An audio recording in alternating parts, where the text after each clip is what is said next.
Bonjour tout le monde. J'espère que ça va bien en ce lundi matin. Je vois qu'on est seulement quelques-uns pour l'instant. J'imagine qu'il y en a d'autres qui vont se joindre. Euh, je sais juste un petit peu, en attendant qu'il y ait du monde qui arrive, à cause que l'éclairage, étant donné qu'on est le matin, arrête pas de changer, je vais juste ajuster un petit peu mon chroma key.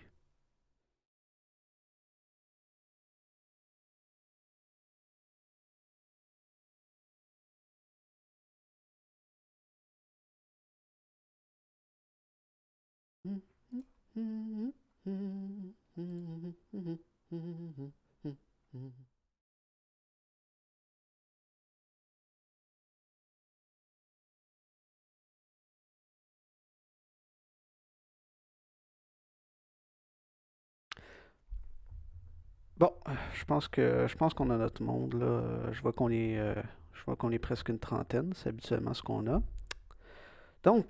Bienvenue au cours 3 de la section 1. Aujourd'hui, le plan, ça va être de faire un petit exemple sur l'héritage. Il va y avoir du polymorphisme dedans, ben, du polymorphisme un peu léger, mais principalement pour faire un exemple sur l'héritage. La raison pour laquelle je mets du polymorphisme dans mon exemple, même si techniquement c'est pas à la matière du cours 3, c'est parce que honnêtement, c'est comme dur de séparer les deux, là. Je veux dire, oui, je sais qu'on peut faire de l'héritage sans faire de polymorphisme, mais c'est un peu limitant. Puis à partir de la semaine prochaine, c'est même plus ça qu'on va faire. Fait que essayez pas trop de comme cognitivement séparer les deux. Moi, je vous dirais que les deux vont pas mal ensemble. Fait qu'aujourd'hui, on va pas rentrer dans les gros détails du polymorphisme. Là, on s'entend, je vais pas faire plein d'exemples de downcasting puis toutes ces choses-là. Mais on va quand même avoir un destructeur virtuel puis ces choses-là. OK. Après ça, ce qu'on va faire, c'est passer très rapidement à travers certaines questions de l'intra de pratique, donc l'intra automne 2019 que vous avez de disponible. Je ne vais pas faire l'examen au complet avec vous parce que il y a des parties que vous devez quand même faire vous-même, là, particulièrement les parties Code Runner. J'ai pas grand-chose à dire autre que faites-les pour vous habituer à Code Runner si vous n'avez pas déjà fait.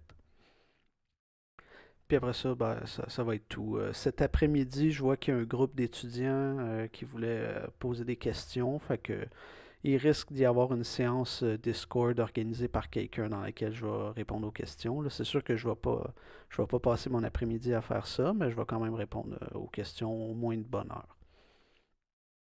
Donc, sur ce, on va commencer notre exemple.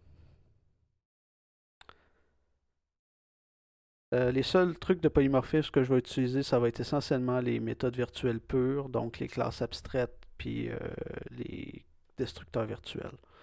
C'est les seuls que je vais vraiment utiliser aujourd'hui. Je ne vais pas aller plus loin que ça. OK, donc, on va commencer avec un exemple. Imaginons on a des classes qui ont rapport à l'école. Donc, on aurait notre étudiant bac, hein, étudiant au bac, étudiant au cycle supérieur, un employé, un professeur. Fait que juste une petite poignée de classe, puis une classe école elle-même. Fait que juste une poignée de classes là, qui ne représentent pas grand-chose, mais qui ont rapport à l'école.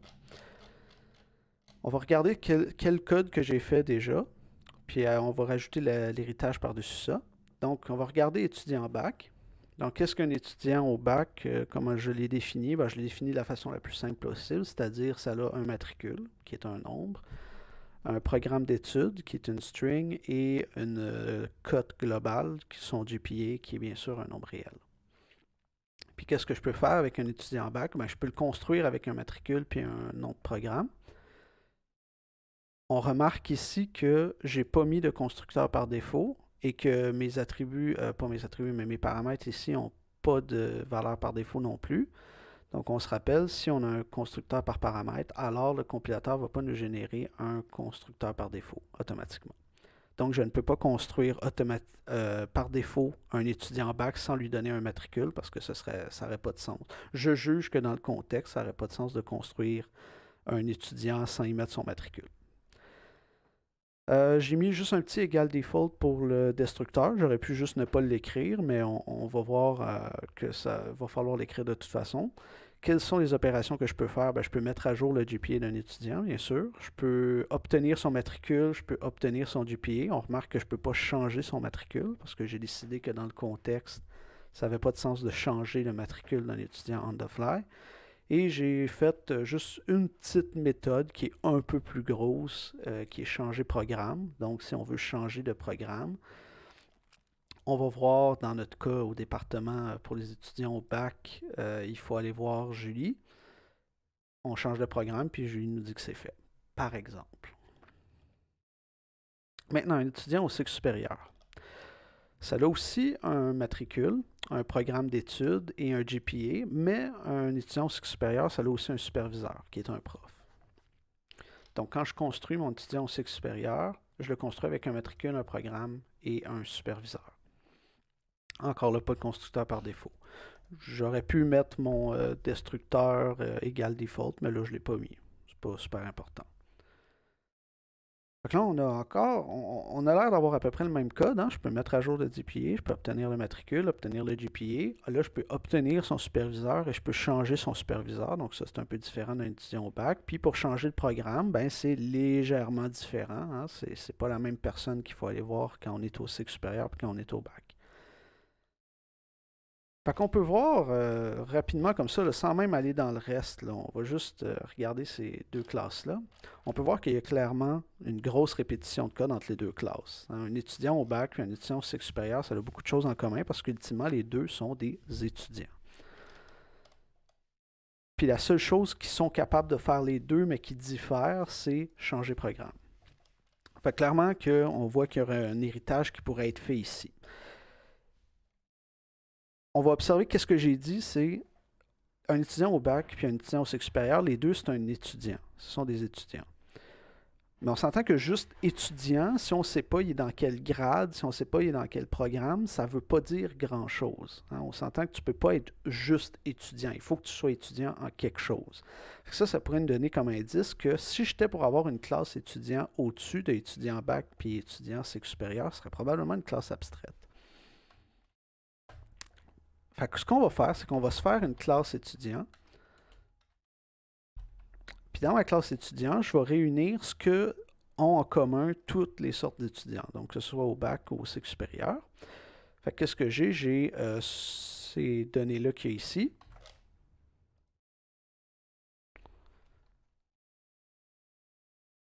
J'ai toutes ces choses-là, les petites opérations de base qui me permettent de manipuler ces affaires-là. J'ai un constructeur. Alors, il faut juste que je le renomme ici.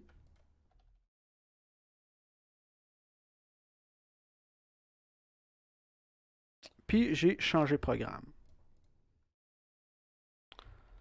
Void, changer programme. Sauf que, comme j'ai dit, étant donné que étudiant n'est pas vraiment un truc qui existe en soi, c'est plus un concept, mon changer programme, là, qui est ici, il ferait comme pas grand-chose. On s'entend? Puis maintenant, mon étudiant en bac, plutôt que de répéter toutes ces choses-là, même affaire pour mon étudiant au cycle supérieur, ben là, on va faire de l'héritage, c'est assez évident. Donc, public étudiant. Si j'hérite de étudiant, ben j'hérite de toutes ces choses-là, donc c'est sûr que je n'ai pas besoin de les répéter. J'hérite aussi de ses membres, donc c'est sûr que les membres ici, je ne veux pas les répéter.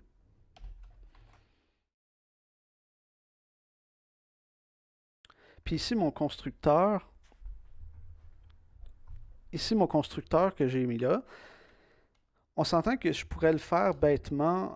Ça, premièrement, ça ne marche pas hein, parce que ces membres-là, ils sont privés à l'intérieur d'étudiants, donc je ne peux même pas écrire ce constructeur-là dans étudiant au bac.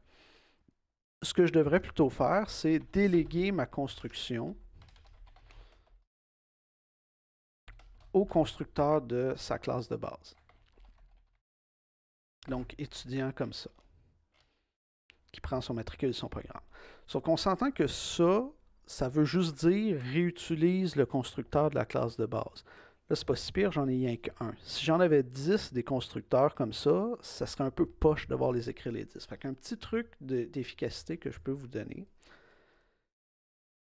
c'est quand vous voulez juste prendre les constructeurs de la classe de base puis les reproduire dans la classe dérivée, Un truc que vous pouvez faire, c'est using, nom de la classe de base, deux points, la méthode que vous voulez réutiliser dans la classe dérivée. Puis dans ce cas-ci, la méthode qu'on veut réutiliser, ou l'ensemble de méthodes, c'est l'ensemble des constructeurs.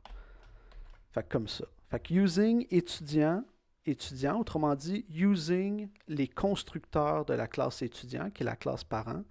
Ce que ça va faire, c'est que ça va juste reproduire tous les constructeurs qu'il y avait ici dans la classe dérivée. Fait que j'ai pas besoin d'écrire un par un tous les constructeurs que je veux qui vont juste faire de la délégation. Ici, je peux juste toutes les prendre d'un coup. Quand on met quelque chose égale default comme ça veut juste dire au compilateur génère-moi-le de la façon que tu l'aurais fait habituellement. Fait que dans le cas d'un destructeur, le égal default, ben ça va être juste appeler les destructeurs des membres, appeler les destructeurs de la classe de base, etc. Ce que le compilateur aurait généré si on ne l'avait juste pas mis, finalement. D'ailleurs, je peux aussi juste l'enlever. Dans ce cas-ci, je peux l'enlever, il n'y a pas de problème. Oui, ça le fait déjà automatiquement. Fait que c'est pour ça que je peux juste l'enlever. OK, fait que là, j'ai mon étudiant au bac, puis là, j'ai mon changer au programme, OK. Sauf que là, je peux rajouter une petite affaire de polymorphisme. Hein. Comme j'ai dit, ici, mon changer programme, il fait rien. Mais moi, je ne veux pas que changer programme dans étudiant fasse rien. Je veux que ça n'existe pas. Que ça n'ait pas d'implémentation, parce que comme j'ai dit, étudiant, c'est juste un concept. Changer le programme d'un étudiant qui est juste un concept, ça n'a pas de sens. Dans ce cas-ci, ce qu'on va faire, c'est qu'on va en faire une méthode virtuelle pure. Donc, on sait, ça c'est la syntaxe pour déclarer une méthode virtuelle pure. Puis une méthode virtuelle pure, ça veut dire que c'est une méthode qui n'a pas d'implémentation, qui est obligée d'être réimplémentée dans les classes dérivées, si on veut pouvoir les instancier. Puis dès qu'on a une méthode virtuelle pure dans une classe, ça fait de notre classe une classe abstraite. Généralement, quand on a de l'héritage, puis quand on le sait à peu près d'avance qu'on va avoir du polymorphisme, puis on s'entend que dans la vraie vie, quand on a de l'héritage, à moins qu'on fasse des affaires de template un peu fancy, on risque d'avoir du polymorphisme. Fait que généralement, ce qu'on va vouloir faire, c'est pas mal toujours mettre au cas où notre destructeur virtuel. Fait que le destructeur virtuel, ce que ça va faire, c'est que quand un objet de la classe dérivée se fait détruire à travers un pointeur de la classe de base, la bonne version du destructeur va se faire appeler et non pas le destructeur de la classe de base seulement. Habituellement, dans un cas où on le sait que les classes qui ensuite vont être minimalement polymorphiques, on va mettre notre destructeur virtuel. Fait que là, mon destructeur, je veux juste le dire virtuel, puis après ça, je dis au compilateur, génère-moi ce que tu veux. J'ai pas besoin de faire des trucs particuliers, j'avais juste besoin de lui dire d'être virtuel. Ces méthodes-là n'ont pas besoin d'être virtuelles parce que je sais qu'ils n'auront pas besoin d'être polymorphiques. Bon, on s'entend que changer programme, dans les classes dérivées, il va falloir accéder aux membres programme directement. Moi, je juge que c'est pertinent dans ce contexte d'exemple que matricule et GPA ne devraient pas être utilisés directement par les classes dérivées, devraient passer par les méthodes publiques qui sont exposées, mais programme, oui. Programme devrait pouvoir être manipulé directement, entre autres à cause de l'implémentation nécessaire de changer programme. Fait que juste programme, je peux le mettre protected. Donc protected, ça veut dire pas accessible à l'extérieur de la classe, mais accessible à ses enfants. J'aurais pu aussi décider de mettre tout le reste des membres protected. Ça aurait probablement eu du sens, mais on essaye de toujours exposer le moins de choses possible. Fait que là, ici, ça fait que programme est accessible à l'intérieur de la classe dérivée, mais pas directement matricule au GPA. Il faut quand même passer par les méthodes publiques. Une méthode virtuelle qui réimplémente une méthode virtuelle d'une classe au-dessus. Donc, le changer programme d'étudiant bac, c'est une surcharge du changer programme d'étudiant, qui est une méthode virtuelle pure qui n'a pas d'implémentation. Dans ce cas-là, ce qu'on va faire, c'est qu'on va dire la méthode, elle est override, comme ça. Override, ce que ça dit au compilateur, c'est je t'affirme que la méthode que je suis en train de faire est une surcharge d'une méthode virtuelle qui se passe plus haut, là, qui se passe dans les classes parents. Donc, si vous vous trompez, mettons, dans votre signature, mettons que je fais ça comme ça, on s'entend que cette méthode-là Puis cette méthode-là, c'est pas la même méthode parce qu'ils n'ont pas la même signature. Une référence constante de string puis une string par valeur, c'est pas la même chose. Fait que dans ce cas-ci, le compilateur m'aurait donné un avertissement ou en fait m'aurait donné une erreur pour me dire tu essaies d'override une méthode, mais tu le fais pas comme il faut. Tu n'overrides pas une méthode qui peut s'override. Puis il va peut-être même me donner des suggestions. Fait que quand on surcharge des méthodes virtuelles des classes de base, on met le override pour une petite sécurité de plus de la part du programmeur. Bon, maintenant, étudiant cycle supérieur va être similaire. Étudiant cycle supérieur, je ne peux pas juste réutiliser. Peut-on override une méthode non virtuelle? Non. Il faut que la méthode soit virtuelle.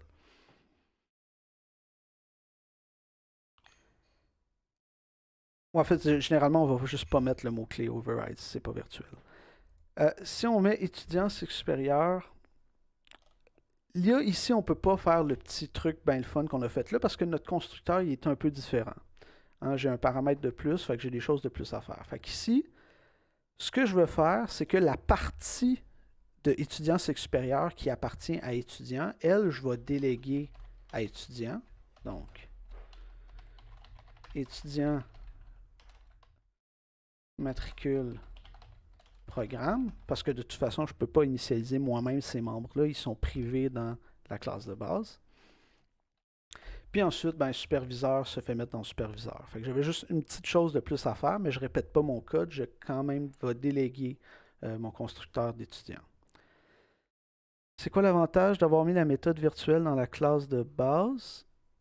C'est pour permettre le polymorphisme. Donc, de 1, le fait que j'ai mis une méthode virtuelle pure dans étudiant, ça va faire que étudiant est une classe abstraite, ce qui a conceptuellement du sens, parce qu'on a dit étudiant, c'est pas quelque chose qu'on devrait être capable de juste instancier, parce qu'un étudiant, il faut que ça appartienne à un grade, il faut que ça appartienne à un diplôme, donc ça n'aurait pas de sens de pouvoir juste avoir un étudiant qui n'est pas dans un programme, qui n'est pas dans un grade.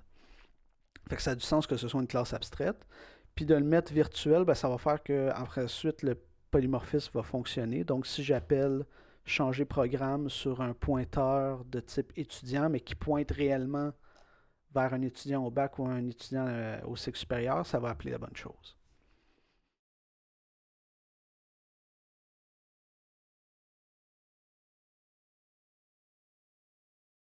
Donc, étudiant cycle supérieur. Donc, toutes ces choses-là sont déjà présentes dans la classe de base, fait qu'on l'enlève.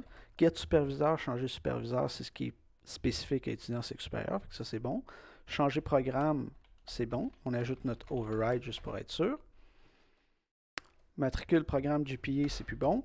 Professeur, superviseur, ça c'est bon. C'est spécifique à notre classe. Donc là, on peut voir que déjà nos classes sont pas mal plus légères qu'elles l'étaient tantôt parce qu'il y a beaucoup moins de répétitions de code. Et ensuite, ben, il y a aussi le fait que le polymorphisme va fonctionner. Fait que ça, c'était comme une façon typique de faire d'héritage, c'est-à-dire on a des classes qui ont l'air vraiment similaires, qui font des choses identiques, hein, qui ont des interfaces en commun, puis qui ont des comportements en commun.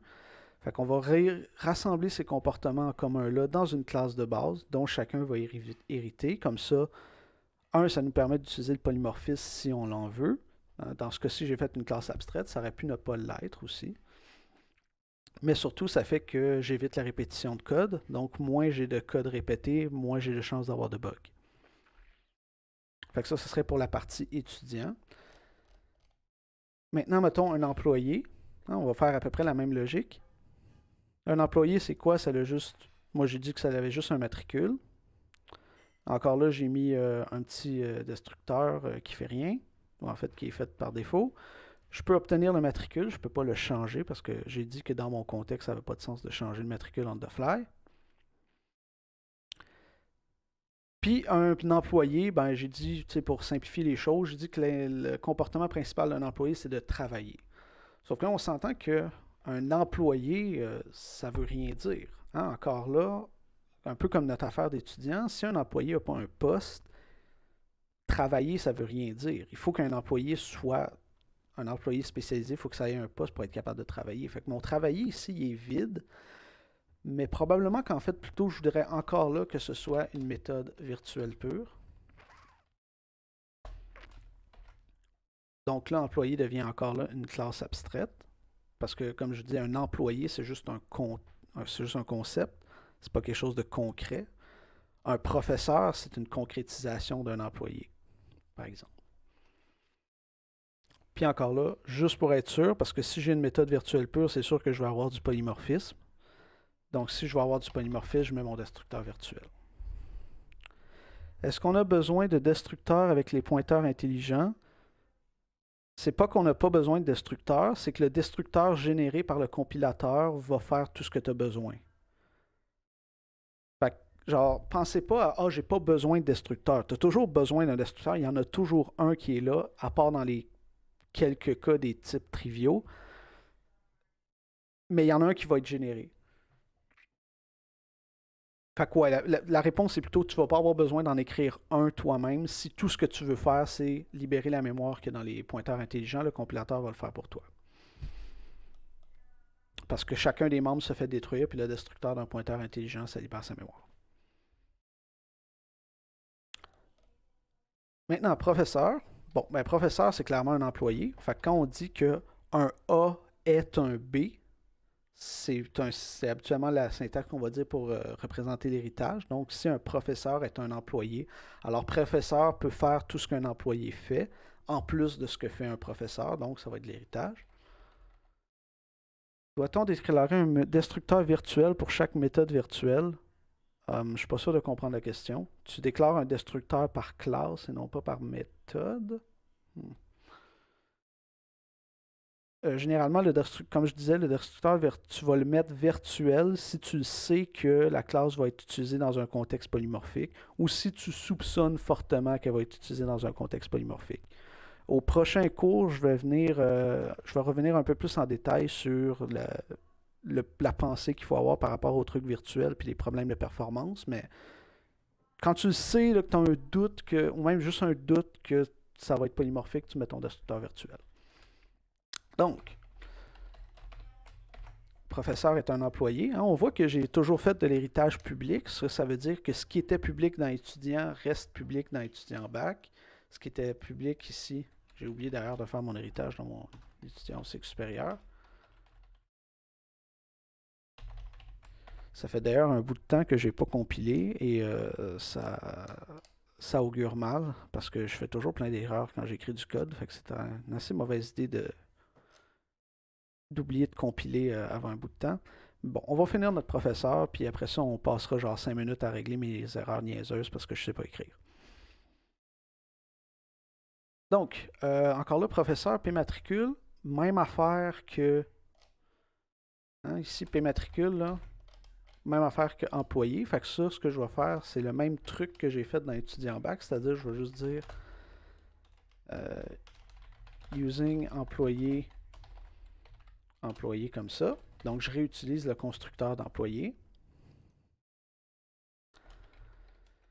Mon destructeur, ce qu'il fait, c'est qu'il va override ce destructeur-là. Donc mon destructeur ici est une méthode virtuelle. Je vais mettre mon override, même si c'est pas. En fait, c'est pas vraiment pertinent de le mettre. Fait qu'on va juste pas mettre le override pour les destructeurs parce que tu peux pas te tromper de destructeur. Il y en a rien qu'un.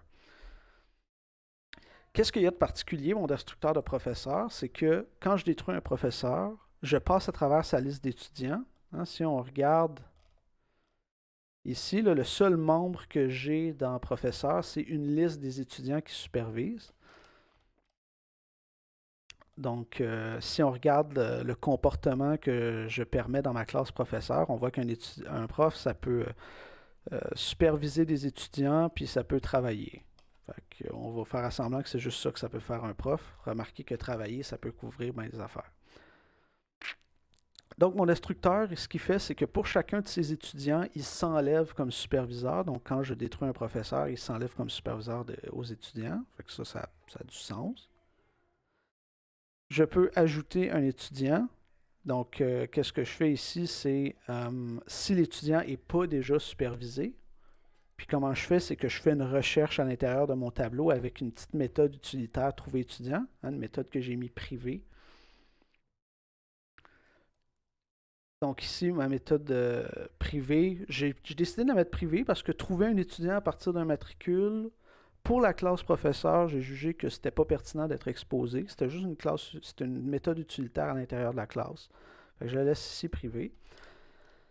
Fait que si je ne trouve pas l'étudiant dans la liste, autrement dit, ce n'est pas un étudiant que je suis déjà en train de superviser, alors je l'ajoute et je me mets comme superviseur à l'étudiant. Logique similaire pour retirer étudiant. Si j'ai cet étudiant-là, hein, en cherchant avec son matricule, alors je l'enlève.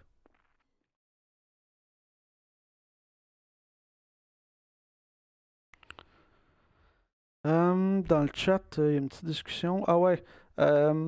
L'héritage privé, c'est très utile. Par exemple, si, mettons, vous avez une classe, puis votre classe, je sais pas moi, votre classe, ça fait à peu près la même affaire qu'une string.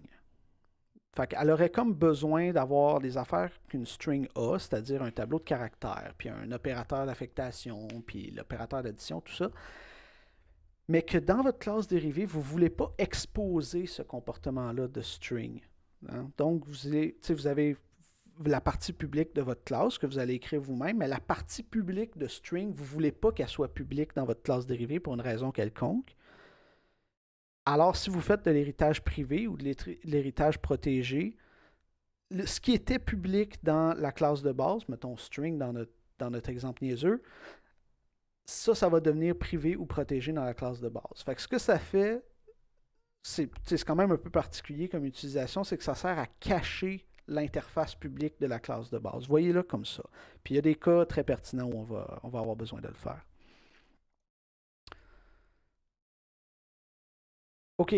Ah, puis travailler, on rajoute notre override comme ça parce qu'on surcharge la méthode virtuelle pure travailler qui est dans employé, qui fait juste un cout parce que ça ne me tente pas d'écrire du code.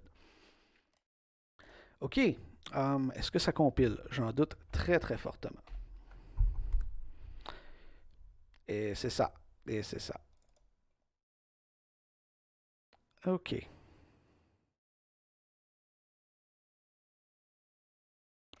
Étudiant back.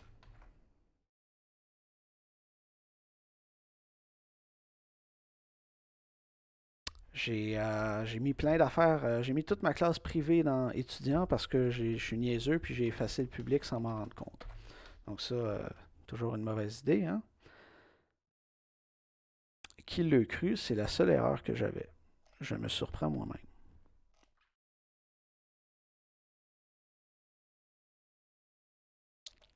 Bon, bien ensuite, on va se faire une petite classe école. J'avais déjà préparé du code pour ça, parce que ça ne me tente pas de l'écrire live. Donc, admettre un étudiant au bac. Premièrement, on va regarder c'est quoi les membres que j'ai dans ma classe école. Donc là, on peut voir que ce que j'ai, c'est un tableau, un vecteur de unique pointer d'étudiants, autrement dit un tableau de pointeurs d'étudiants. Donc, d'étudiants, pas des étudiants bac ou d'étudiants cycle supérieur, juste étudiants. Parce que Unique Pointer et Shared Pointer supportent le polymorphisme dans leur type. Fait que vous pouvez faire des Unique Pointers polymorphiques vers des objets polymorphiques. Ça fonctionne. Fait que ce que je fais, c'est que je dis, clairement que j'ai des étudiants qui sont en composition dans mon école. Hein? Puis ici, j'ai deux tableaux qui sont un peu redondants, qui sont la liste des étudiants au bac et la liste des étudiants au cycle supérieur. Ça, ce sont que des pointeurs qui vont pointer vers l'intérieur de ce tableau-là, ici. Ce que j'ai, enfin, c'est un tableau qui contient les ressources de tous les étudiants, peu importe leur grade. Puis ensuite, j'aurai une liste, une série de tableaux redondants qui contiennent seulement les étudiants de 1 grade. Ça paraît un peu niaiseux de faire ça avec des vecteurs parce qu'on n'a pas vraiment d'amélioration, mais d'utiliser des conteneurs redondants, c'est quand même quelque chose d'assez utile dans la vie. Fait que des fois, par exemple, si vous avez besoin d'une liste de trucs classés par nom, vous allez faire peut-être un tableau redondant qui est classé par nom versus le tableau global qui contient les ressources. Les ressources sont contenues dans le tableau qui s'appelle étudiant.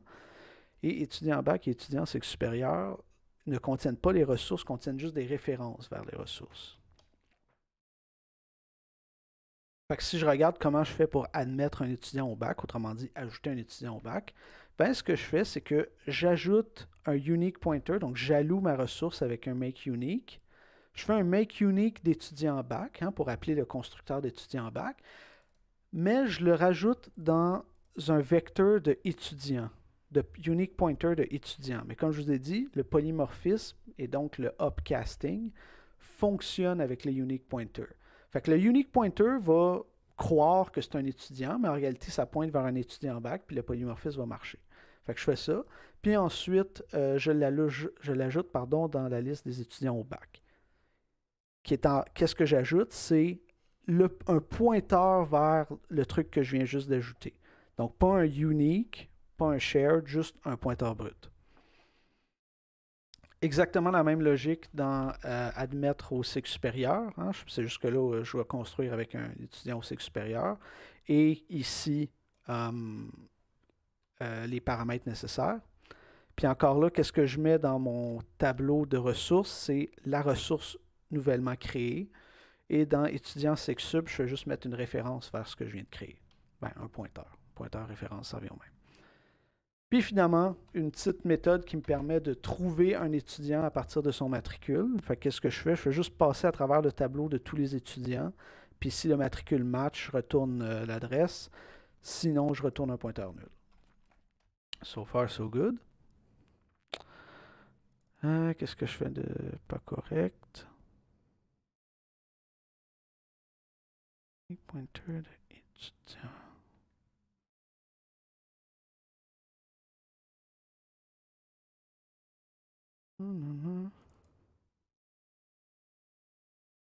Point back, étudiant. Mhm.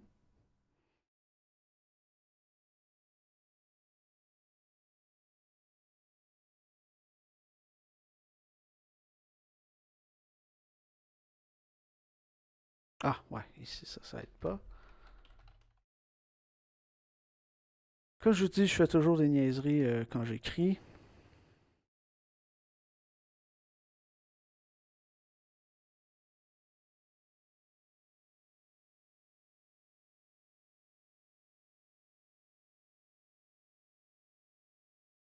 Pourquoi il n'aime pas ça?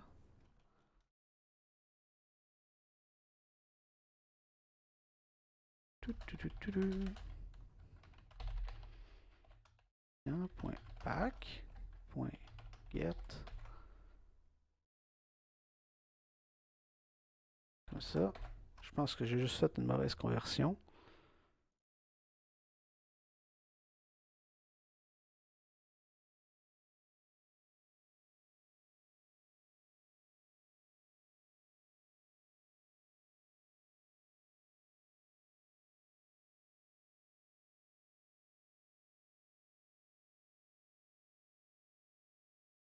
Ah, oui. Excusez-moi. Je suis un peu fatigué un matin, je ne sais pas pourquoi.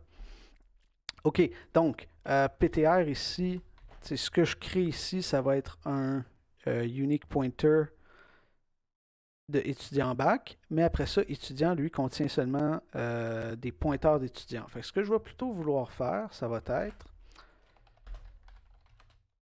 mettre mon unique pointer comme ça ici. Donc, je le construis dans une variable locale. Ici, je mets mon uptr.get. Puis ici, j'ajoute mon uptr. Fait que là, qu'est-ce que je fais? Je crée ma ressource. Ici, je rajoute la référence, donc le pointeur brut vers la ressource qui est en arrière. Puis ensuite, je bouge mon pointeur intelligent dans mon tableau global, dans mon tableau d'étudiants globaux. Il faut que je le bouge parce que je ne peux pas copier un unique pointer, je peux juste le déplacer. Ça va être le même concept ici, avec étudiant cycle supérieur, étudiant cycle supérieur, superviseur.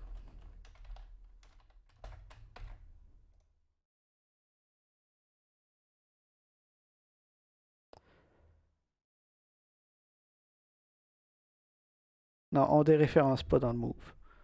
On move le pointeur intelligent dans un nouveau camp. Le étudiant.pushback s'attend à recevoir un unique pointer d'étudiant. Donc, je bouge le unique pointer lui-même.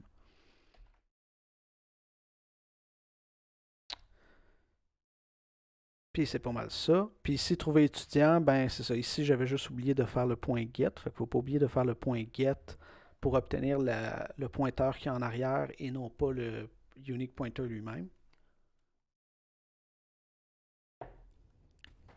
Puis c'est pas mal ça. Je peux faire un petit truc rapide avec le main. Donc, ici, ce que ça va faire, c'est que ça appelle admettre au bac avec un matricule puis un programme. Puis ici, c'est la même chose pour les cycles supérieurs. Fait que ça va aller mettre, tu sais, mon tableau étudiant, hein, ce tableau étudiant-là va avoir deux éléments. Un qui va être en réalité un étudiant au bac puis un étudiant supérieur, mais lui, il va juste penser que c'est un étudiant. Celui-là, il va avoir cet élément-là, puis celui-là va avoir cet élément-là. Puis ensuite, je pourrais y accéder. Comment tu décommentes les trois lignes en même temps? Ben, avec les raccourcis clavier de Visual Studio, je peux pas te dire c'est lesquels de ton côté parce que moi, je les ai toutes changés. Mais me semble que moi, j'ai encore... Ah non, je pense que c'est CTRL-C, CTRL-KC, puis CTRL-KU. Me semble que c'est des trucs par défaut. Me semble que j'ai pas changé ceux-là. Ouais, c'est ça. C'est ceux par défaut. Fait que ceux-là, je les ai pas changés. Fait que mettons que j'essaie d'y accéder. OK.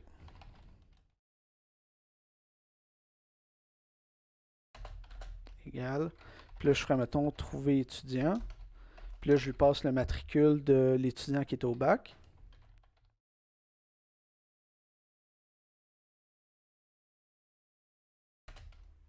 Puis là, mettons que je ferais changer programme.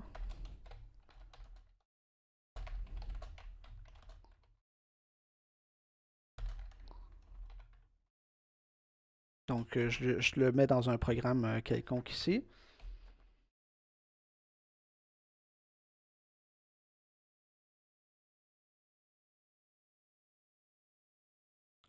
Qu'est-ce que ça me dit? Pardon. On me dit, on va voir avec Julie. La version avec Julie, c'est la version au bac. Donc là, mon polymorphisme, je vois qu'il a marché. Mon babe ici, là, c'est un pointeur d'étudiant. Hein? Fait que c'est ça. Là. Fait que là, ici, je l'ai upcasté. Puis ensuite, par le polymorphisme, j'ai appelé la bonne version du programme. Même affaire que je peux faire avec l'autre étudiant. Col.trouver.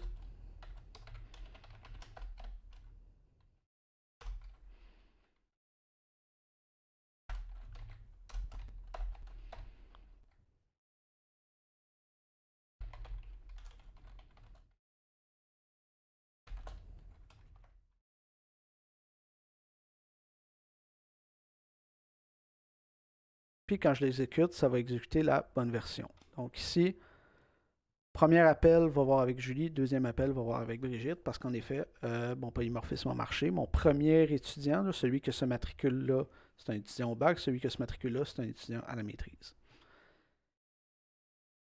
Ah, c'est pas mal ça. Puis ensuite, ben, j'ai accès à tout ce qui est déjà dans étudiant, hein, ici. Par contre, si je voulais utiliser les trucs spécifiques à étudiant cycle supérieur, il faudrait soit que je le downcast, chose dans laquelle je ne vais pas rentrer aujourd'hui, ou que je me rajoute une autre méthode ici qui est trouver étudiant en bac, puis un trouver étudiant supérieur qui me retourne un pointeur, puis au lieu de faire la recherche dans le tableau complet, il va aller faire la recherche seulement dans ceux-là. Fait qu'on peut voir que déjà, d'avoir des tableaux redondants, ça peut aider un peu la performance, parce que là, ici, quand je fais trouver étudiant, ça passe à travers tous les étudiants. Tandis que si j'avais un trouver étudiant en bac, puis en fait, je peux le faire parce que ça va être du copier-coller, puis ça va être bien rapide. Ici, au lieu de passer à travers de tous les étudiants, ben, je sais que je recherche un étudiant au bac. Donc, je vais juste aller chercher dans étudiant bac. Ça va me faire exactement la même chose. Hein?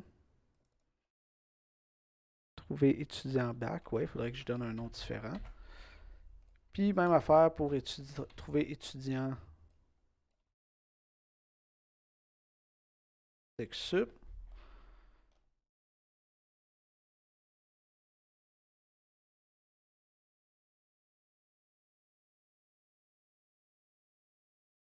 Puis ici, bien sûr, j'enlève le get parce que chacun de mes éléments est déjà un pointeur et non pas un pointeur intelligent. Fait qu'il n'y a pas de point get qui se fait là.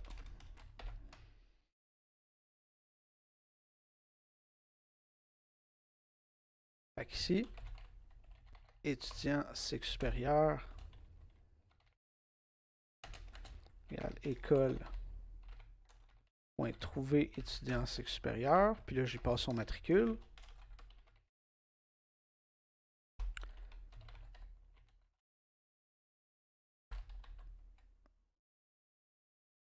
Un pointeur. Puis là, je pourrais faire, par exemple, changer de superviseur. Bon, là, il n'y a déjà pas de superviseur, ça ne change rien, mais vous avez compris le principe. Fait que, ouais, c'est pas mal ça que j'avais à dire pour l'héritage aujourd'hui. Euh, Comme ben là, l'intro est demain, fait que j'imagine que vous avez commencé à étudier, là, fait que vous devez commencer à être habitué avec les histoires d'héritage en vous pratiquant pour l'intra. Là, on va prendre une petite pause. En revenant de la pause, je vais faire quelques questions qui est dans l'ancienne intra. Puis après ça, vous pourrez me poser des questions dans le chat. Puis on va clairement pas prendre le 3 heures au complet aujourd'hui. Comme je vous dis, il va y avoir une séance cet après-midi. Il y a un de vos coéquipiers, un de vos collègues qui est en train, je pense qu'il voulait faire ça sur Discord. Donc ça va être cet après-midi. Comme je vous dis, je ne vais pas passer toute l'après-midi à faire ça, mais je vais quand même essayer de répondre à beaucoup de questions. OK.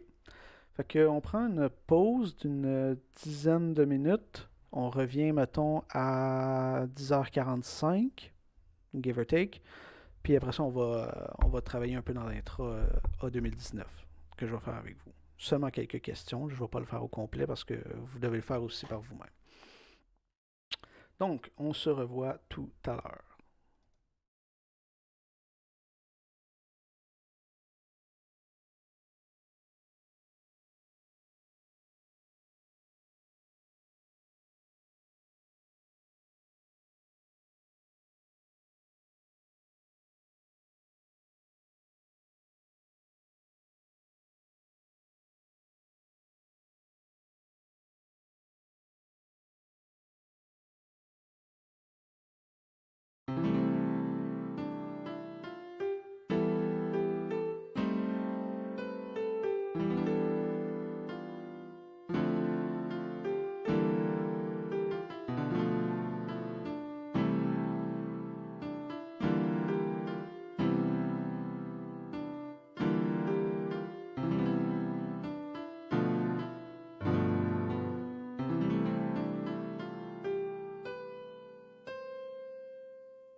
Et nous sommes de retour. Donc, comme j'ai dit, ce que je vais faire à l'instant, c'est juste passer rapidement à travers l'intro de pratique que vous avez déjà disponible sur Moodle. Donc, pour ceux qui ne l'ont pas déjà remarqué, c'était sur Moodle Quiz, mais j'imagine que la majorité d'entre vous avaient déjà commencé à le faire, si ce n'est pas déjà terminé, vu que l'examen est demain, hein. Mais vous avez encore le temps, là, voyons. Et vous avez encore plus que 24 heures là, avant l'examen, là. Franchement. Qui étudie plus que 24 heures avant un examen? On n'est pas des sociopathes, là, quand même. Donc, quand vous êtes sur le site de Moodle Quiz, vous allez avoir juste ceux de vos cours, là. Moi, dans mon cas, il y a juste INF 1010 auquel je suis inscrit.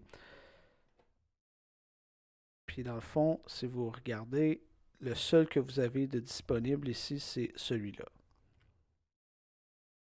Vous pouvez l'effectuer autant de fois que vous voulez, puis quand vous le finissez, ça va vous donner les bonnes réponses. Ou en tout cas, pour les questions qui ont une bonne réponse, là, il me semble qu'il y a une ou deux questions à correction manuelle là-dedans. Donc, bon, vous faites une tentative, là, peu importe. Il va toujours avoir une page d'instruction au début de l'examen qui va donner, dans le fond, les consignes, là. Bon, les consignes, vous les connaissez déjà. Vous êtes chez vous, vous avez accès à toute documentation permise. Ceci étant dit, toute documentation permise, ça reste de la documentation. Il n'y a rien qui vous empêche physiquement d'être tout le monde en voice chat durant l'examen. Et à moins que quelqu'un l'admette, j'ai probablement pas de moyen de le prouver que vous avez fait ça. Toutefois, c'est pas parce que vous pouvez le faire que vous devez le faire. Si vous parlez durant l'examen à d'autres personnes, c'est du plagiat. Donc, c'est pas parce qu'il n'y a rien qui vous empêche physiquement de le faire qu'il n'y a rien qui vous empêche comme moralement de le faire. Fait que, s'il vous plaît, parlez pas entre vous durant l'examen. De un, ben, c'est un examen qui est supposé d'être individuel. Et de deux, si vous commencez à partager vos réponses durant l'examen, ça paraît ensuite dans vos réponses. On a eu quelques cas la session dernière où on est comme ouais, ok, ouais, il y a des personnes qui se sont clairement parlé durant l'examen parce que leurs réponses sont exactement pareilles au caractère près. Fait que s'il vous plaît, ne trichez pas durant l'examen. Il va toujours avoir un bloc ici de commentaires que vous pouvez laisser par rapport à l'examen. Donc, l'équivalent de sur votre copie papier d'écrire en marge ouais, il y a telle affaire, attends, je comprends pas, je fais telle hypothèse, blablabla. Vous les écrivez ici, on va s'assurer de les lire.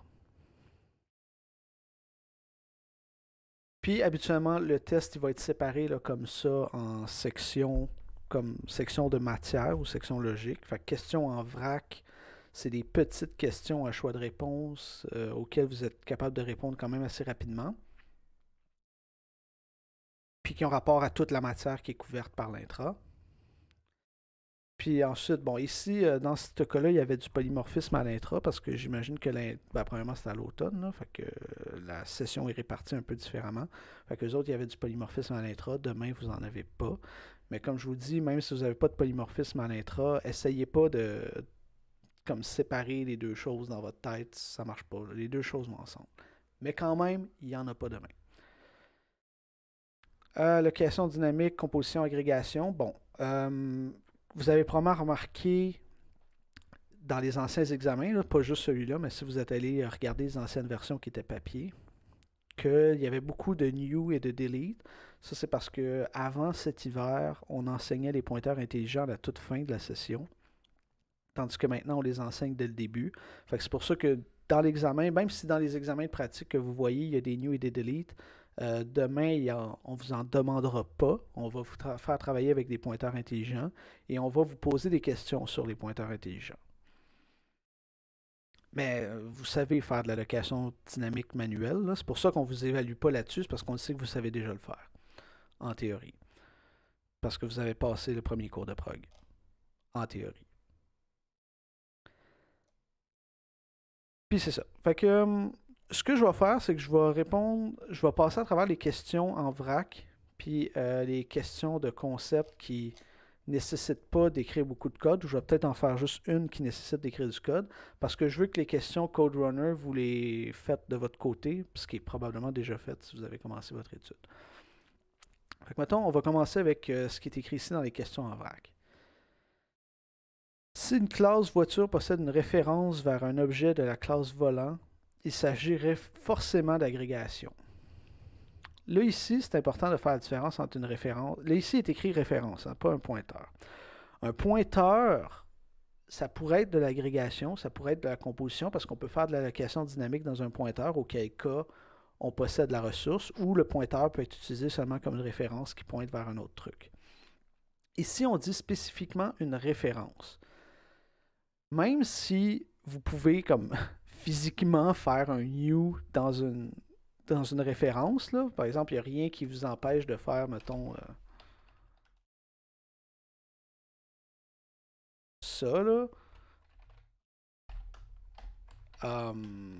Faites-le pas. C'est vraiment laid. Il n'y a personne qui va comprendre pourquoi vous avez fait ça. Fait que je vais assumer que vous allez jamais faire ça de votre vie parce que ça n'a aucun sens de faire ça.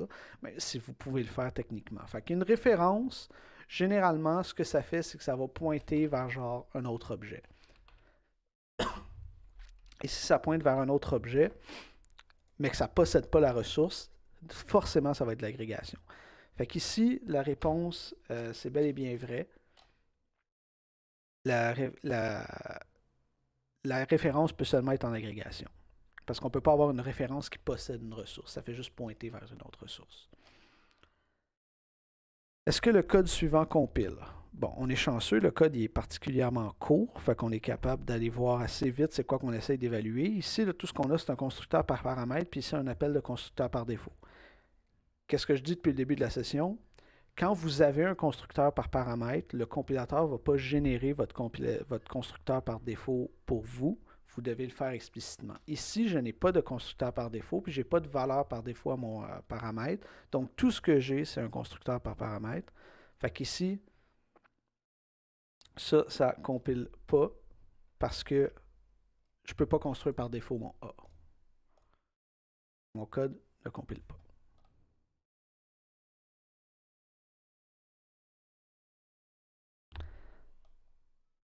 Ensuite, OK. Donc là, j'ai plusieurs affaires. J'ai une classe qui a juste un membre qui est une string. So far, so good. On voit que la string est privée parce que on se rappelle que class, quand je mets rien comme identificateur de visibilité, ça fait juste mettre tout private. Probablement que ce n'est pas pertinent pour le reste de la question, mais quand même, on le garde en tête. Quels sont les items qui sont automatiquement ajoutés par le compilateur dans la classe A? Ben là, on n'a rien déclaré comme constructeur, comme opérateur d'affectation, etc. Fait que nécessairement, ça, là, on peut voir que ça a exactement la même forme qu'une struct. Hein? Puis vous savez déjà comment ça fonctionne, des structs. Fait que pensez, quand vous avez une struct, c'est-à-dire une classe qui a juste des membres, qui n'a pas de méthode, qui n'a pas de constructeur, qu'est-ce que vous êtes capable de faire avec? Vous êtes capable de le construire par défaut. Hein? Vous êtes capable de juste faire classe A. Fait que juste faire un opérateur d'affectation avec une struct, vous êtes capable de réaffecter une struct à une autre. Ça marche. Constructeur par paramètre. Non. Il ne va pas vous générer un constructeur par paramètre, surtout si vous avez des membres privés. Constructeur par copie, oui. Hein, le constructeur par copie, la plupart du temps, vous n'avez même pas besoin de l'écrire parce que celui qui va vous générer par défaut va être bien correct. Sauf dans le cas, par exemple, de l'autre cours où on a fait la matrice où il fallait tout qu'on définisse nous-mêmes, mais ça, c'est parce que c'était le but de l'exercice. L'opérateur de flux de sortie, l'opérateur d'affichage, non. Ça, il ne va jamais vous générer cette chose-là. Aucun des items, bien sûr que non.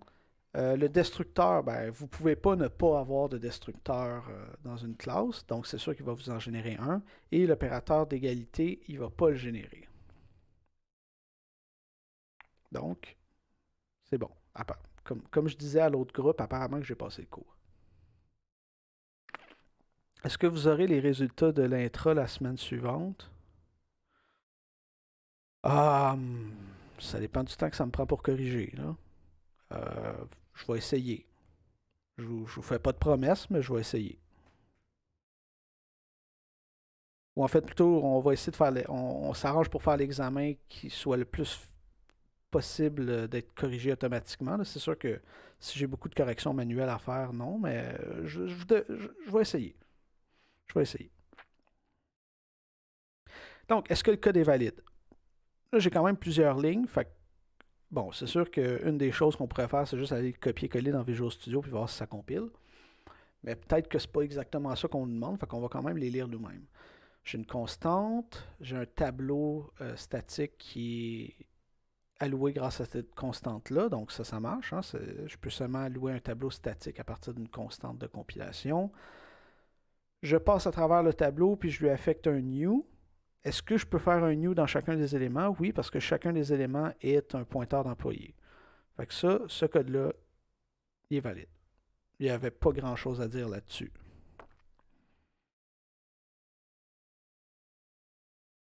OK. Ça, c'est une question un peu plus tricky, qui est quand même une genre de question assez typique dans les examens. Si vous avez regardé les anciens examens, vous allez remarquer qu'il y en avait tout le temps une comme ça. On a une classe, puis la classe, tout ce qu'elle fait, c'est avoir un constructeur par défaut, avoir un constructeur par copie, puis un destructeur. On a un affichage pour copier et détruire, juste pour nous aider à débugger. Puis là, ce qu'on nous demande, c'est à partir de tout le code qu'on voit là, combien de constructeurs par copie de Toto, là, bien sûr, qui sont appelés, puis combien de fois le destructeur est appelé. Ici, il va falloir analyser d'abord les deux fonctions qu'on nous donne. Fait que la fonction F1 apprend un Toto par valeur en paramètre. Ça veut dire qu'à chaque fois que j'appelle F1, l'objet que je lui passe, il doit être copié.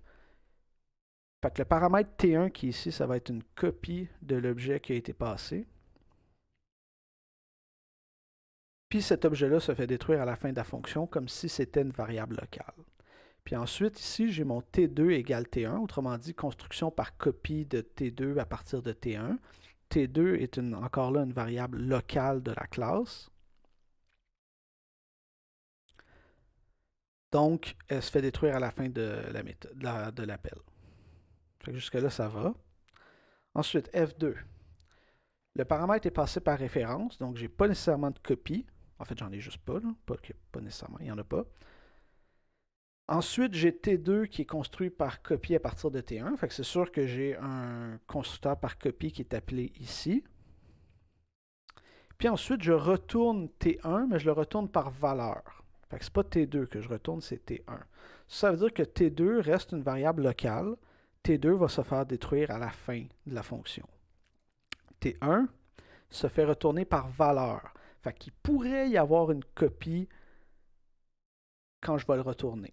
En fait, il va y avoir une copie, mais il pourrait ne pas y en avoir deux. Quand on va voir le reste du main.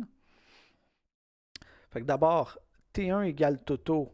On se rappelle que ça, c'est pas un opérateur d'affectation, c'est pas un constructeur par copie, c'est un constructeur par défaut. Donc le compilateur, il voit que tu essayes d'affecter, de construire un T1 à partir d'un Toto construit par défaut. Fait qu'il va juste appeler constructeur par défaut. Fait qu'ici, il n'y a pas de constructeur par copie qui sont là. T2 est construit par copie à partir de T1. Fait que oui, là ici, j'ai un constructeur par copie qui est appelé. Ensuite, j'ai F1 qui est appelé sur T2. Fait qu'on se rappelle, F1 doit faire un appel du constructeur par copie à cause de son paramètre ici. Donc là, j'en ai deux. Puis ensuite, sa variable locale, son T2, se fait aussi construire par copie. Donc là, je suis rendu à 3. So far, so good. Ensuite, F2 qui est appelé, puis le retour de F2 sert de paramètre au constructeur de T3. On va y revenir. Mais d'abord, on va rentrer dans T2. OK. F2, pardon. Donc, T1 est passé par référence, fait qu'il n'y a pas de copie pour le paramètre qui est fait. J'en ai un qui est fait pour construire T2, hein, qui est la variable locale qui est ici. Fait que ici, j'en ai un. Puis ensuite, je retourne T1 par valeur. Donc, si je retourne T1 par valeur, il va falloir que je le copie. Puis là, il faut faire attention à ce qu'on appelle l'élision de constructeur. Si on pense un peu bêtement, on va se dire, OK, T1 est retourné par valeur, donc il faut que je fasse une copie de T1 dans ma valeur de retour. Puis ensuite, T3 va être construit par copie à partir du retour qu'il y a là. Toutefois, le compilateur, ce qu'il va voir, c'est que le résultat que j'obtiens ici se fait construire directement là-dedans. Pourrait se faire construire directement là-dedans. Fait que plutôt que d'avoir copie de T1 pour le retour, puis ensuite copie du retour à l'intérieur de T3 pour ensuite avoir un retour qui, tu sais, l'objet temporaire qui est retourné se ferait détruire à la fin de la ligne.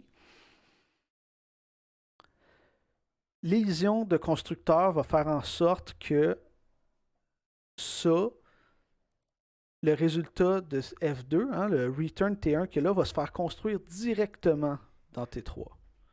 Fait qu'en réalité, ici, j'aurais un seul autre appel de constructeur par copie. Donc, je serais rendu à 5. Est-ce que vous êtes supposé d'avoir vu le copy elision dans le cours jusqu'à maintenant? Ben, d'une façon ou d'une autre, là. Vous avez probablement... je sais qu'il y a des questions là-dessus. Parce que ça, ces questions-là, vous les voyez, ils reviennent tout le temps. Fait que, non, on ne vous montre pas le copy elision et dans toute sa splendeur parce qu'il y a quand même beaucoup de règles puis beaucoup de cas particuliers. Là. Fait que là, ici, ce qu'on vous présente, c'est comme le cas le plus niaiseux. Puis c'est pas mal le seul cas dont vous devez vous préoccuper parce que les règles de copy elision, ça peut aller un peu loin. Fait que non, on ne vous montre pas tout ce que ça implique. On fait juste vous dire, ici, là, faites attention à ça. Il va y avoir des élisions de constructeurs qui vont se faire parce que ici, clairement, qu'il y a une optimisation qui peut être faite. Est-ce que l'opérateur d'affectation utilise toujours un constructeur de copie? Ouais, ça ne veut pas dire grand-chose, je ne suis pas sûr. Ici, j'imagine que tu veux dire, est-ce que le fait que j'ai utilisé un égal au lieu d'utiliser des parenthèses, ça fait un constructeur par copie? La réponse est oui. On se rappelle que la syntaxe... mettons que j'ai une string, là.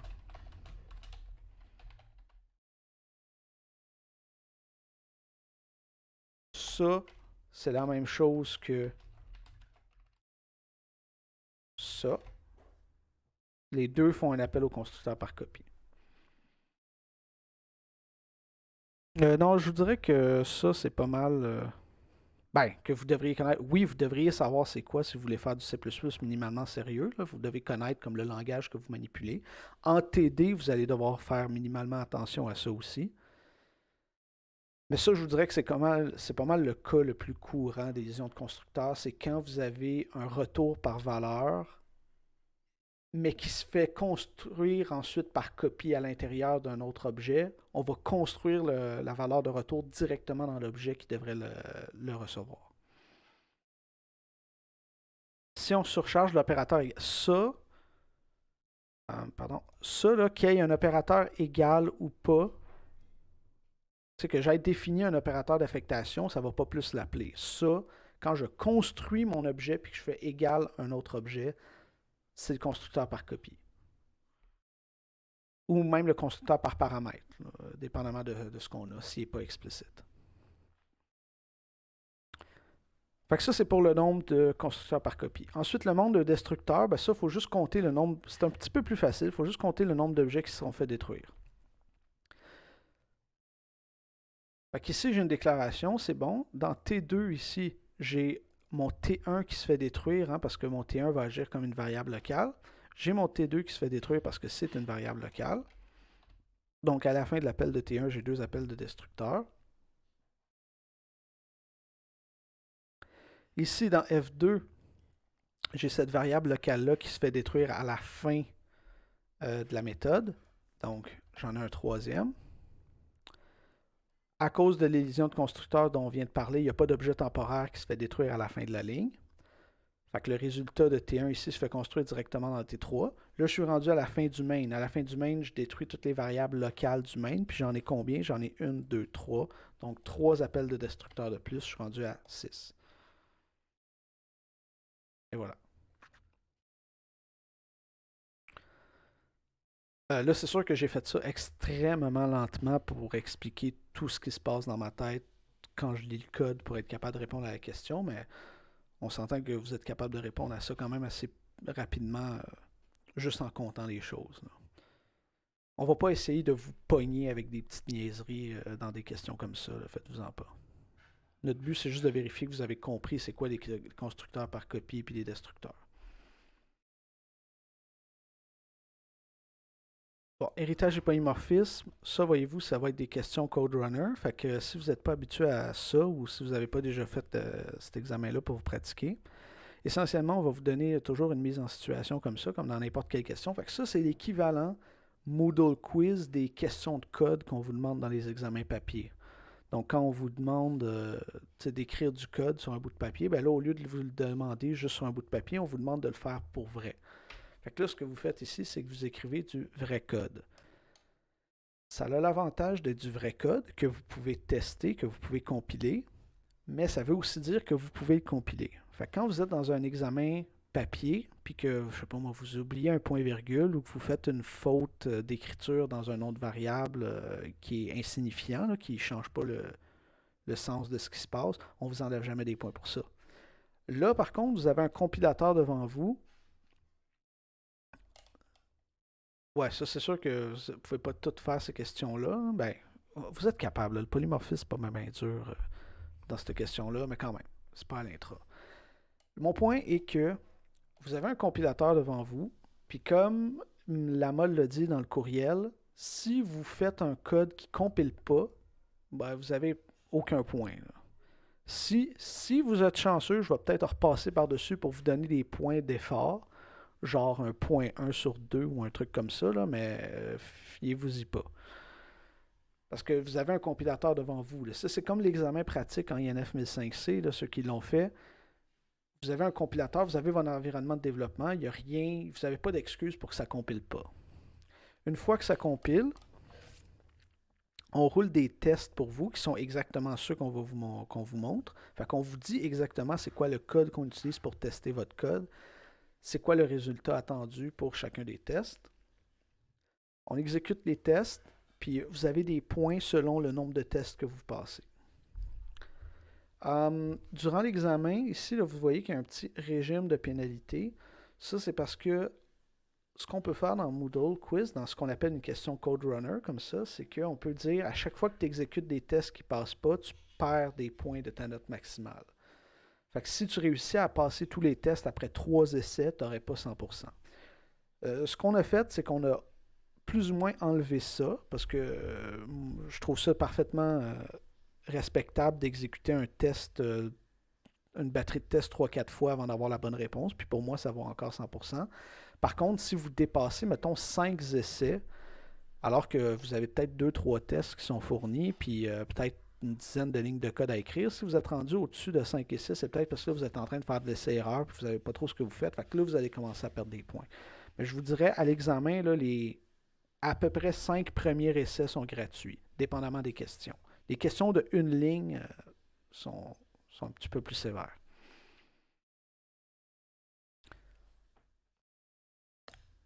Non, les tests, on vous les donne. Fait que ça, là, c'est les tests qu'on vous donne. Vous pourriez aller les copier-coller dans Visual Studio, mais l'affaire, c'est qu'il y a du code autour de ça qu'on ne vous fournit pas. Des déclarations, des choses qui sont faites qui font que quand vous essayez de tout copier-coller dans Visual Studio, ça risque de ne pas marcher parce qu'il va vous manquer des affaires. Fait que non, vous pouvez probablement pas aller juste copier-coller tous les tests dans Visual Studio. Mais bref, vous comprenez le principe. Je vous conseille fortement de l'essayer.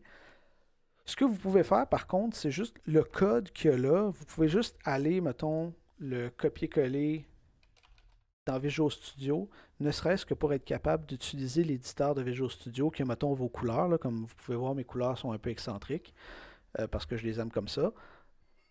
Bon, ben, c'est parfait. Puis là, ce que vous pouvez faire, c'est écrire votre code dans Visual Studio juste pour utiliser l'éditeur. Puis ensuite, le copier-coller va fonctionner. Fait que si le copier-coller fonctionne bien dans Code Runner, contrairement au bloc de texte de Moodle, que quand vous faites du copier-coller, ça reformate bizarrement, puis ça fait qu'à un moment donné, c'est illisible. Ici, c'est pas le cas. Fait que moi, je dirais, vous pouvez utiliser Visual Studio ou votre éditeur de texte de code préféré juste pour éditer le code, puis ensuite le recopier-coller dans la boîte de réponse.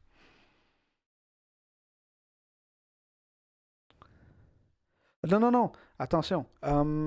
La compilation, vous avez le droit de compiler autant de fois que vous voulez. La compilation est complètement gratuite. C'est une fois que ça compile, exécuter les tests. Ça, vous avez comme, mettons, 5 essais avant de commencer à perdre des points. Ça ne veut pas dire qu'après 5 essais, vous avez 0, mais après ça, vous commencez à perdre des points de la note maximale. Fait que non, vous pouvez compiler autant de fois que vous voulez. C'est des tests que vous ne pouvez pas rouler, que vous avez un maximum, parce que sinon, ça fait comme vous essayez juste de faire des erreurs. Mais non, vous êtes jamais pénalisé sur le nombre de fois que vous compilez. On est tous dyslexiques en écrivant du code. Là. Moi aussi, je le suis. Là, puis ça me prend. Je fais un exemple devant vous qui est super bien préparé, puis je réussis quand même à oublier un public ou à oublier des affaires. Fait qu'en fait, vous en pas avec ça. Ouais, ici, il y a juste le truc vérifié, là, mais à l'examen, il va y avoir un. Je me rappelle plus comment ils s'appellent les boutons, là, mais c'est essentiellement de genre compiler puis exécuter les tests. Là. Fait que me semble qu'il y en a un qui s'appelle vérifier, puis l'autre qui s'appelle je sais plus quoi. C'est ça, c'est quand tu vas avoir deux boutons. Tu vas avoir un bouton pour compiler puis un bouton pour exécuter les tests. Ben, on s'entend exécuter les tests, ça implique de compiler, là, ça fait les deux. Ah oui, c'est ça, pre-check. Pre-check, c'est la compilation.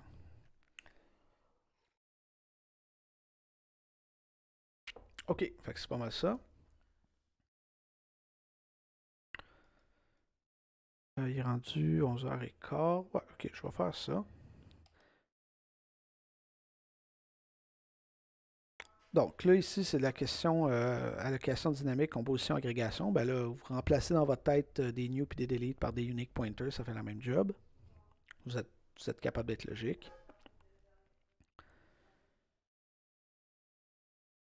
C'est une agrégation. Donc, si recette est liée par composition à ingrédients, autrement dit, les ingrédients sont en composition dans recette. Ici, quand je veux copier mon ingrédient, ici on voit que mon ingrédient il est un membre directement de recette, fait que c'est pas un pointeur ou un pointeur intelligent. Ça veut dire que quand je veux le copier, je vais juste faire une copie de l'ingrédient. Fait que je le ferai, mettons, comme ça.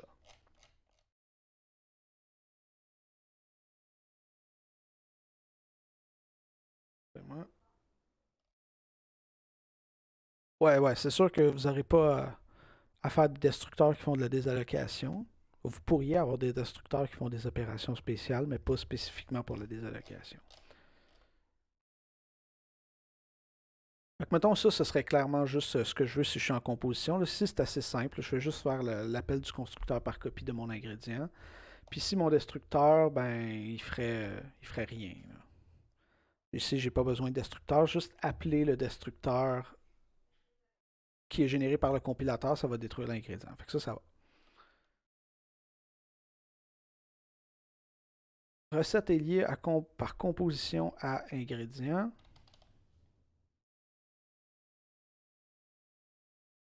Sauf que là, ici, c'est un pointeur.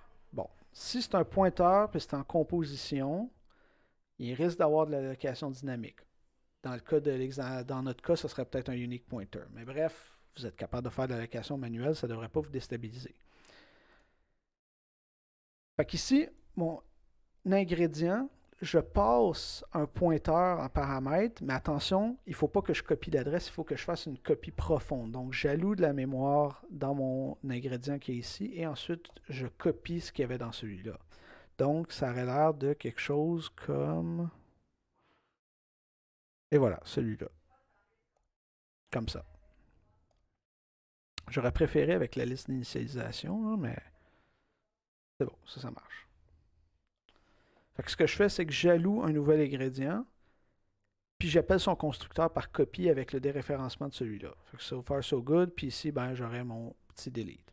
Ici, j'ai fait un new, pas de crochet, donc je fais mon delete, pas de crochet, c'est des choses que vous savez déjà. Je pense que vous avez compris le principe, là, je ne vais pas faire le reste de l'exercice, c'est quand même un peu long.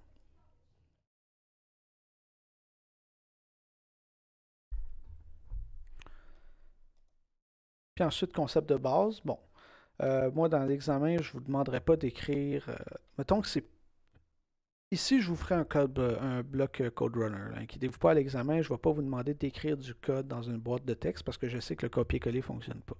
Fait que ce que je ferais dans ce cas-ci, ce serait juste un bloc Code Runner qui fait rien, là, qui n'a pas de compilation, qui n'a pas rien, juste pour que vous puissiez écrire du code comme il faut. Puis là, ici, on vous demande juste, ben, on vous donne une spécification pour une classe, puis on vous dit écrivez la classe. Puis là, vous pouvez imaginer qu'à mesure que l'exercice va continuer, ben, la classe va se compliquer ou il va y avoir de nouvelles classes qui vont se rajouter. Je vais faire juste la première pour le fun. Donc, j'ai besoin d'une classe biblio représentant l'inventaire. OK. J'ai un nom de bibliothèque. Fait que mettons que ça, ce serait ma classe biblio.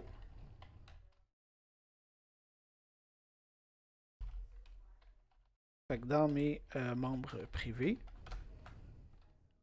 on ne nous spécifie pas qu'ils sont privés, mais on sait que ça va être des membres, ça va être des données membres, des attributs. Fait que nécessairement, ils vont être privés. Donc, j'ai le nom. So far, so good. Le nombre de membres enregistrés. Ça va être très probablement un int.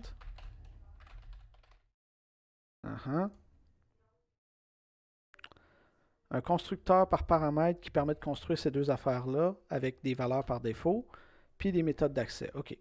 Fait que mon constructeur ici, encore là, on n'oublie pas de mettre ça public. Voyez-vous, ça, c'est le genre d'exercice que si je vous demande d'écrire du code dans le vide, ben là, vous pouvez clairement l'essayer dans Visual Studio parce qu'il n'y a pas de contexte qui va autour. Si vous êtes un peu débrouillard, vous devriez pouvoir s'en sortir un peu mieux avec ça. Fait que je dis, ça doit être initialisé à local.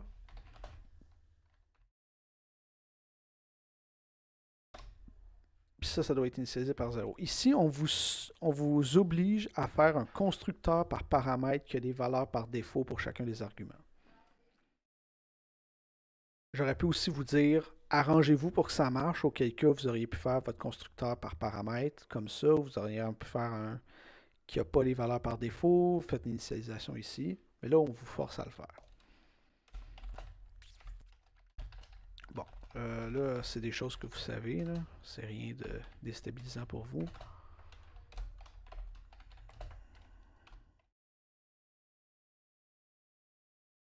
Ça, puis ensuite des accessoires. Maintenant, je vais faire ceux de nom.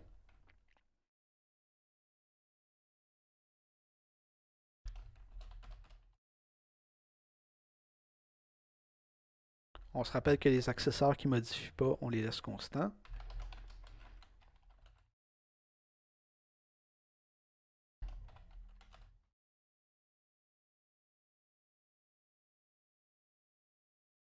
Et ici, on fait notre modificateur.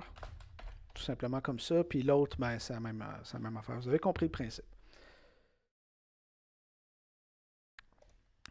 Ben, coder sur CodeRunner, c'est désagréable. C'est déjà plus agréable que de coder dans une boîte HTML comme ça.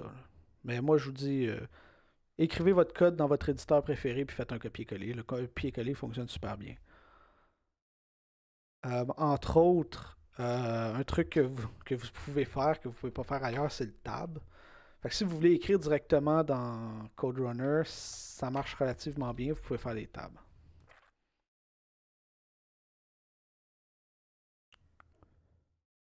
Fait que bref, ça, ce serait, mettons, le code que je remettrais. Puis là, bien sûr, quand je vais faire ça, ça va faire des grosses niaiseries. Fait que là, mettons que je suis un bon étudiant puis que je veux comme rendre ça plus lisible pour le correcteur, ben là, je ferais, mettons, ça, mais dans ce cas-là, je me serais trompé. Fait que là, je le referai encore une autre fois. Inquiétez-vous pas, je vous ferai pas subir ça.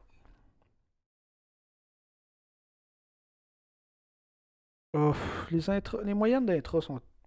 Ok, ben il faut dire que la session dernière, l'intro, on l'a faite pendant la crise. Donc, on l'a fait en revenant de la crise. Fait qu'on a eu la période de 2 semaines où il s'est rien passé, puis après ça, on a eu l'intra. Puis je me rappelle plus c'était quoi la moyenne exactement, mais c'était la même moyenne que d'habitude. Ça devait être autour de 60-70. Il me semble que c'est pas toujours autour de ces moyennes-là pour l'intra.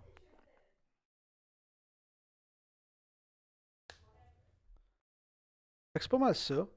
Surcharge d'opérateur, c'est encore là du CodeRunner. Vous êtes capable de le faire par vous-même.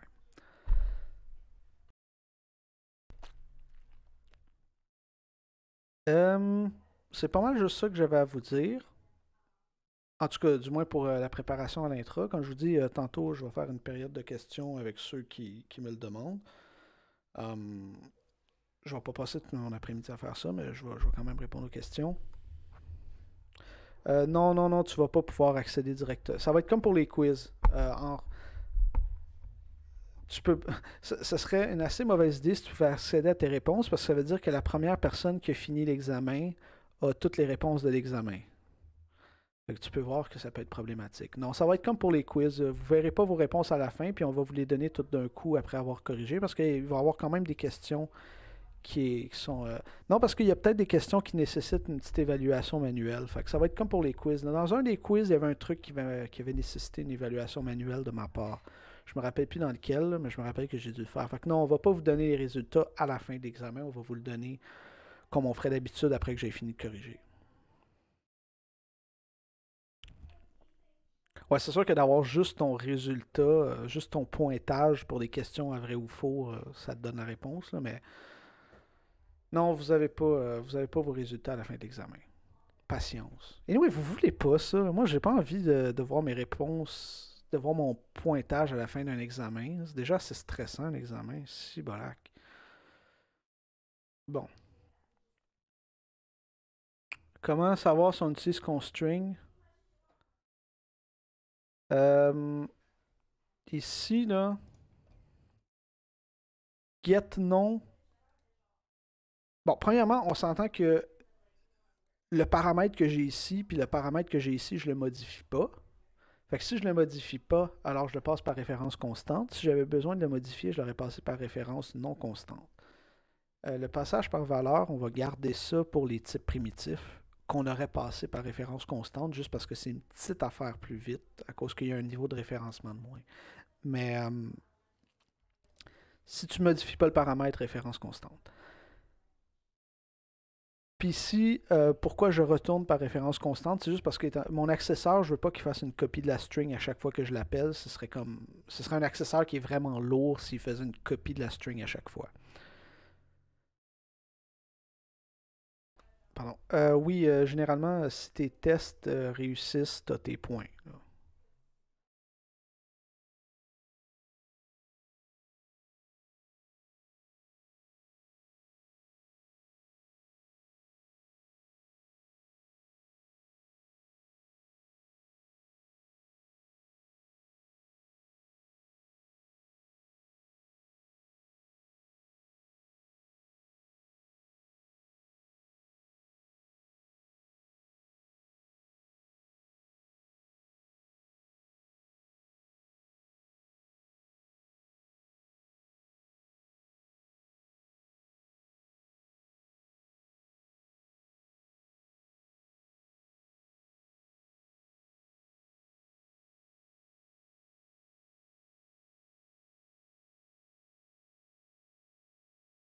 Ah, en effet, mon mute button, mon hotkey, je sais pas pourquoi mon hotkey était resté pogné. Oh well. C'est des choses qui arrivent. Fait que je vais me répéter parce que je sais pas c'est quand que mon. Ça doit être la dernière fois que j'ai toussé, fait que ça fait quand même quelques secondes. Fait que mettons mon int nom membre, je l'ai laissé par valeur parce que c'est un type primitif, puis c'est bien correct. Mettons que je mets mon nom membre ici. Mettons que je l'implémentais là.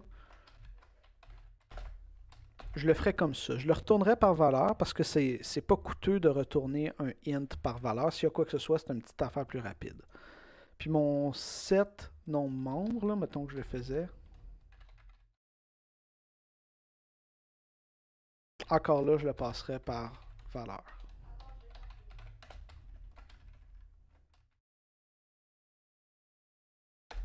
Comme ça. Juste parce que c'est un type primitif. Mais si j'avais mis des références constantes partout, ça aurait été bien correct aussi. Même que je voudrais que pour un accesseur, ça peut être pertinent de retourner une référence, même si ça aurait pu être retourné par valeur, juste par le fait que comme ça, on peut prendre son adresse, mais euh, occupez-vous pas trop de ça. Cassez-vous pas la tête avec ça. Faites juste vous rappeler quand on ne modifie pas, on retourne par référence constante. Ou on le prend par paramètre en référence constante. Ok, c'est pas mal juste ça que j'avais à dire. Je vois que je vois qu'avec l'éclairage qui a changé, mon blue screen a commencé à faire des niaiseries. Les avantages d'enseigner le matin, le soleil change de place. Ça. Fait quoi, j'ai rien d'autre à dire. On voit cet après-midi comment on s'arrange pour la période de questions. Je vais rester disponible sur Slack jusqu'à, mettons, à soir, là. Demain, je suis pas super libre pendant la journée. En fait, ouais, non. Malheureusement, demain, je suis pas libre du tout durant la journée. Fait que si vous avez des questions à me poser, ça va être cet après-midi. Puis l'examen, ben, les modalités sont dans le courriel que l'AMA m'a envoyé. Dernière petite affaire. Ah ouais, j'avais lancé un sondage. Ben là, il n'y a pas tant de monde que ça qui ont répondu. Au sujet de merger les sections. J'ai vu qu'il y a quand même beaucoup de gens qui veulent pas qu'on fusionne les sections. Puis c'est tellement une modification assez importante au plan de cours que c'est le genre d'affaire où j'aimerais avoir une presque unanimité. Fait que je pense que ça risque d'être le statu quo qui va l'emporter puis qu'on va rester comme on le fait en ce moment. Hum, Fait que ouais, mais ça, je vais attendre les résultats du sondage, mettons, jusqu'à demain, là, puis après ça, je vais vous dire qu'est-ce qui va se passer. Mais ça risque d'être, on reste avec deux sections séparées. La différence entre un const au début de la méthode et à la fin de la méthode, ça, c'est un const qui est appliqué sur le type de retour, puis ça, c'est un const qui est appliqué sur la méthode elle-même. Donc ça veut dire que c'est une méthode qui est const, autrement dit, une méthode qui peut être appelée sur un objet constant. Donc, à l'intérieur de la méthode, l'objet courant est constant, même si en réalité il ne l'est pas. Puis le const qui est ici fait juste dire que la référence de string que je retourne est constante. Fait que les deux n'ont pas nécessairement de lien. Les deux peuvent ne pas avoir de lien.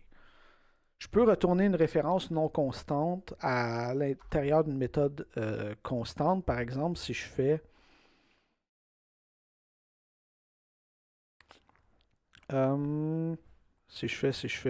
Attends. Donc, je retourne un int comme ça. J'ai une méthode. Puis ma méthode, elle prend en paramètre un argument qui est une référence de int. Puis cette méthode-là est constante. Ben, je peux, mettons, faire return arg comme ça. Même si la méthode est constante, parce que arg lui-même ne fait pas partie de la classe. Ça, c'est pas une référence constante, j'ai le droit de le retourner. Mais je n'aurais pas le droit de retourner une référence non constante comme ça à nb membres à l'intérieur de la méthode. C'est pas mal juste ça.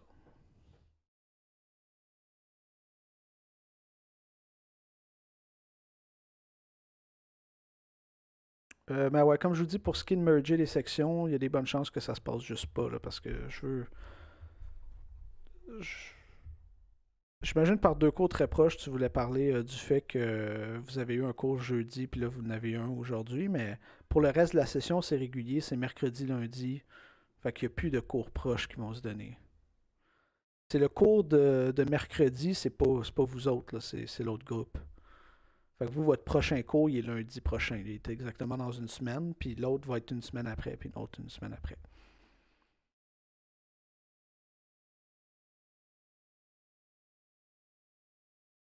Puis là, bien sûr, ma correction de couleur n'a plus de sens. Parce que le soleil est rentré, puis que là, je suis surexposé. Ah, c'est pas facile la vie. Ok, fait que c'est pas mal juste ça que j'avais à vous dire pour aujourd'hui. Comme je vous dis, je reste sur Slack. Ben là, moi, je m'en vais dîner parce que je commence à avoir faim. Je reste sur Slack, je réponds un peu aux questions, puis on se voit cet après-midi. Pour le outro, je vais vous laisser sur une tune que j'avais écrit en quelque chose comme 2-3 heures, comme pari avec un ami pour voir si j'étais capable d'écrire de la bonne musique corporative qu'on peut voir dans une annonce. Fait que je vais vous laisser là-dessus, puis on se revoit la semaine prochaine pour l'autre cours.